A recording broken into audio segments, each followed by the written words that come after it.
Good morning, everybody. As Secretary General of FICCI, it is my privilege to welcome each one of you to this second of the event of Goal 2014, which was also held last year and turned out to be a very good initiative on behalf of FICCI. Sports is something that we picked up a few years ago, and I've realized that there's a massive demand and a massive requirement in here. And when we look at sport, we actually look at it as the business of sports, because that's what we are there for. We know that there's a tremendous demand amongst our youth and a tremendous interest amongst our youth for football as a global sport. We are extremely happy to see government support to this entire activity and the tremendous, let us say, the tremendous branding that the country will get because of the Under-17 FIFA World Cup. I will only end again by saying that we in FICCI continue to give our entire and full support for the kind of activities required for sports as an industry, and particularly for this particular event in football, where we have support from the Ministry of Youth Affairs and Sports with the Sports Authority of India and the All India Football Federation. So all of us together are and will work to ensure that this growing interest in the game and its involvement, particularly of the youth of India, really converts itself into opportunities, particularly for business also. Thank you very much. So welcome all of you to the second edition of the Goal. This year, Goal 2014, we are trying to capture the real essence of excellence, which lies basically in developing an ecosystem around this sport. An ecosystem which would consist of all stakeholders, be it the All India Football Federation, be it the FIFA, be it schools, the grassroots level development, be it NGOs which are functioning around this particular sport. And the aim of Goal was basically to bring all of these stakeholders under one platform. And that platform is this event, the Goal. Thank you, Paul. It's really, for me, it's a great pleasure to be here this morning among you. First of all, let me thank FICCI for inviting me here, for organizing this event. It's been a great initiative by FICCI, and last few years, FICCI is doing a lot of initiatives, coming up with a lot of programs to push this game forward. Great to see all of you here, and I know you all are serious, committed players for the development of football in India, and wish you all the very best for your commitment, for your work ahead. Thank you, Shaji. A lot of work needs to be done still on our professional side, working on academies, working on youth development, strengthening the way of playing in the country.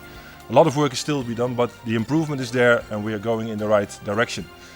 The whole grassroots process, and it's our duty and our responsibility to make sure that every boy and every girl and even disabled kids get the opportunity to play football. Everybody loves football. I'm here now for 2 years, and if I look at the positive part, we have done a lot. We now have 4 academies. That means that we have around 120 players, top talents from India, selected all over the country in our academies. Every day training under the best quality coaches. That means that we have a future now of 120 talents growing and growing, and finally will end the very best into the national team. We'll be releasing an India white paper, an introduction to FIFA Under-17 World Cup 2017, hosted by India. This conference would not have been possible without the support of the government, as you've heard throughout, everybody talking about it, Centre and the various state football associations, sports persons, sports federations, education institutes, sports committee members, industry members and friends from the media.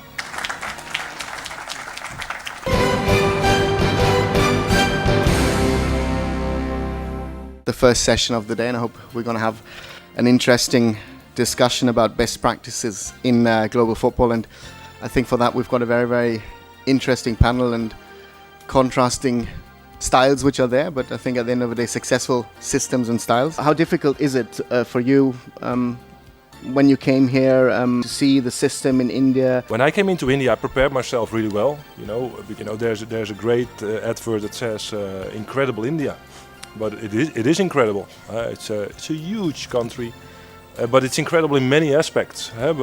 So I got some good information, traveled to India, and it just started working because the secret is that football all over the world is 11 versus 11 at the highest level. So that's the same.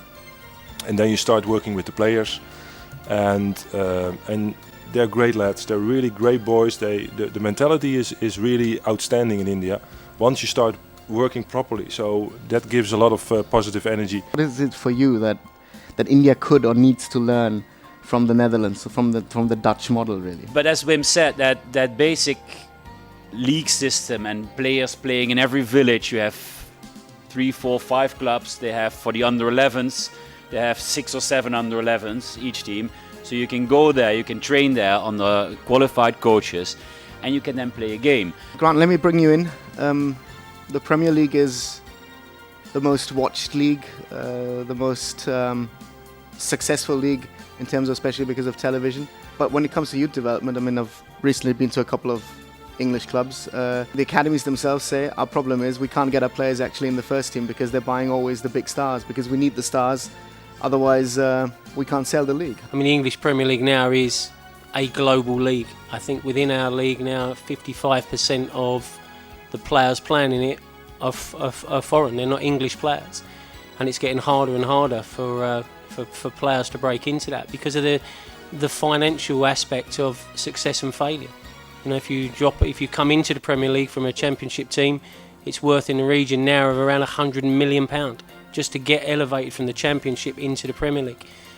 To ask a manager to risk that, not just the financial, but also the status of the football club on a young, up-and-coming player to put him into the side, you're asking a lot. And so these players have to be exceptional now to break in. And so they should be. If you was going to break into Tottenham's team or Man City's team or Chelsea's team, you're going to have to be an international because the team is full of international players. For a small country, how important is it when you have such a big tournament, such a big goal coming up in 2022, to really work towards that goal? Qatar is a very small nation. They have amazing resources. They know that these resources will be there for 30, 40 years. So what do you do to keep this planning, this development, this legacy? And because I come from a project management background, I can comment and I can see what they're doing in just getting the best knowledge out there and bringing it and developing it for Qatar. Exactly, I think that's the key aim, and that would most probably help you as well, because at the moment the national championships are the main area where kids are picked up. A lot of federations around the world, they produce a national curriculum for youth football. Like I know Australia just recently redid theirs to be more competitive. The United States recently redid theirs. Even England, who was very successful, is having a look at the way they teach football to youth. And I don't know if that's something that the federation could do, because I think there are a lot of sincere people and a lot of academies coming up in India. Yes, we are working on that. So it will take maybe half a year and then it will be ready. What do we need to learn? I think that's the most important thing. There is a plan which has been developed by Rotban. I think people need to read it, need to implement it.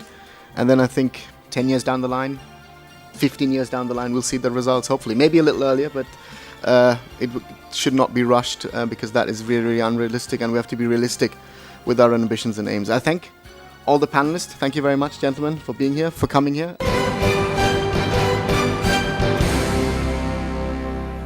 Over the last few years, we've taken groups out to Manchester for the European Forum. This year, the Global Forum will take place in Manchester in September.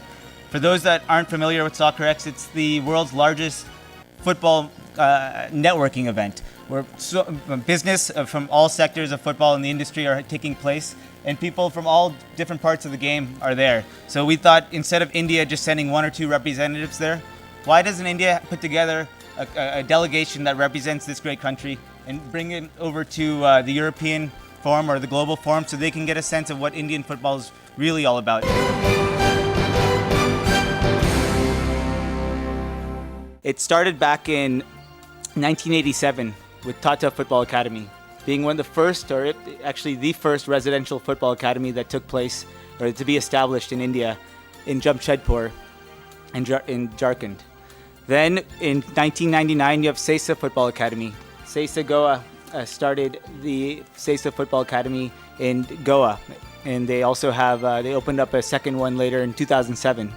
In 2000, Chandigarh Football Academy opened up their academy, a residential football academy in Chandigarh. Before I even introduce the panel, and I wanted to have our keynote speaker, the person behind Conscient Football, and really one of the people who decided to integrate quality football education into the Indian educational system.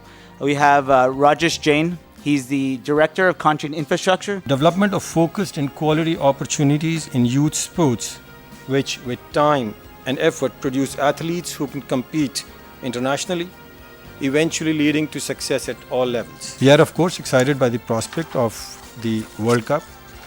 To me personally, it has offered a great roadmap, which oftentimes is something which is not so visible to the young children who come in our academies. And now it's a target, you might say, or it's an alignment which will, I think, lead to a lot of benefits and a lot of action in these coming 3 years. The industry house, they should come out and as their CRS project or as their, it is not a business project, frankly speaking. Youth development is not a business project. You have to think as a development project, we have to support this project. Sports Authority of India, we have different kind of schemes and we presently run about 54 centers where already we are training footballers and we concentrate on junior and sub-junior category. We are trying to tie up with some Spanish clubs for sharing with them their training partners, for training our trainers and etc. We are also in the process of opening our academies. Presently, SIDE has training centers, but we don't run academies. But for football, we are planning to have now at least 3 or 4 academies. To begin with, we will have one in maybe Delhi or Kolkata. We are already trying to tie up with AIFF for a big academy in Kolkata, which we always say is the hub of football. Now I'll bring it over to Shirish. What was the decision making behind tying up with them in the capacity that you did, which is the residential academy versus the soccer schools model? In an academy, what you do is you get the students at probably the age 8, age 9, and that's where the learning begins. You know, it's typical of how human beings are developed. You know, humans are always they're developed in that age where whatever you tell them, teach them, they learn accordingly. You know, it's just natural. There's no rocket science in that. So why not catch them at that age and teach them football? But you've chosen a completely different model than what Shirish chose in terms of going with soccer schools and looking at reaching the masses through schools and residential societies. So can you share a little bit more about the model that you're going with from India on Track and also the tie-up with Arsenal? So the idea is to actually try to see if we can create a commercial model. And so what we do is we have 2 separate programs. One program is an absolute recreational program where kids are introduced to the sport of football. They can be at any level, any age group. I mean, we run till 18-year-olds.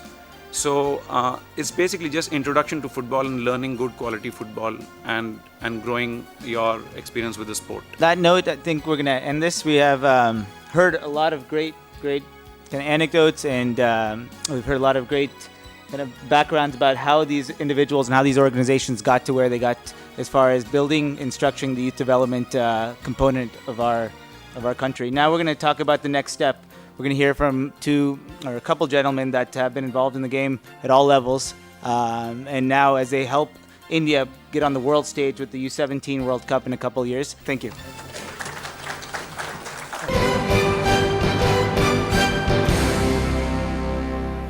Again, we come down to a very, very specific topic now, which is focusing on the preparations. As Wim already had mentioned to you, the preparations have started. First advantage is already that now we are already qualified. And that's the first time in history of India that a team of an under 17 or under 19 or a 21 or maybe even our senior team never qualified for a World Cup. So that is automatically now the case. So we know we are there in 2017 and we are going to play maybe Brazil, maybe we are going to play Germany, maybe we are going to play England. Appointment of an experienced coach who has prepared this team before in an international tournament. If you set the goals for your training, you talk about quick handling under pressure, quick ball circulation, quick positioning to keep the ball in the team, and quick ball circulation to beat defenders in very tight areas. This is technically what we want the coach to teach to our players. See, I think for Indian football to grow, Indian footballers have to play bigger tournaments. Under 17 World Cup for us is a big thing because I think all the age group of that under 17 is going to play. Entire world is going to be watching us.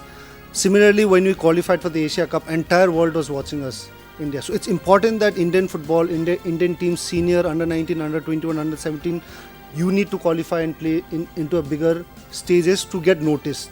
And I think it also benefits players because if you play, when you're playing that tournament, you've qualified, you've had a great tournament. I think that's a step moving towards bigger clubs and better deals, and which also benefits Indian football. We have to work with the boys. We have to plan our things, and hopefully something will change in the things that Baichung just said. Very happy that we'll be playing under 17. Our kids will be playing the under 17 World Cup. At the same time, if you see the preparation, we have not. It's too. We don't have enough time. 3 years is a very less time to prepare.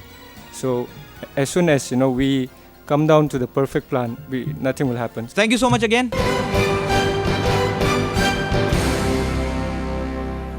We'll be talking about generating ROI in football. Of course, this is a seminar about football, or discussion, a workshop about football, but we'll be trying to navigate our ways through a slightly difficult topic and a slightly complicated topic, which is ROI. I feel, in a way, football is also a bit like exploring. You are putting a lot of drills and a lot of holes in a whole lot of areas and trying to get that big chunk of gas or oil, which will help propel football to the next level.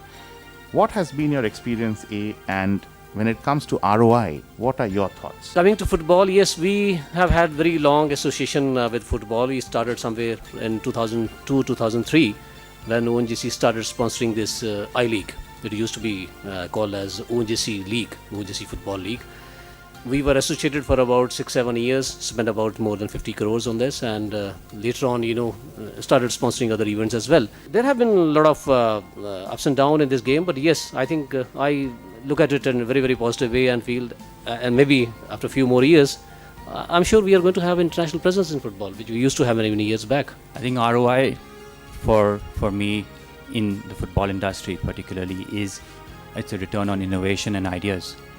I think the first and most important question, even before we set out to even start this academy, would be, does Indian football have a ready-made audience, a ready-made spectator base? Do we want to be in the I-League right now, or do we want to be in the I-League in a couple of years' time? Football was on the threshold of something big. That was the reason why I guess me and a lot of people like me joined Federation at that point of time. Around 5-6 years back, the strength of AIFF people was around 10.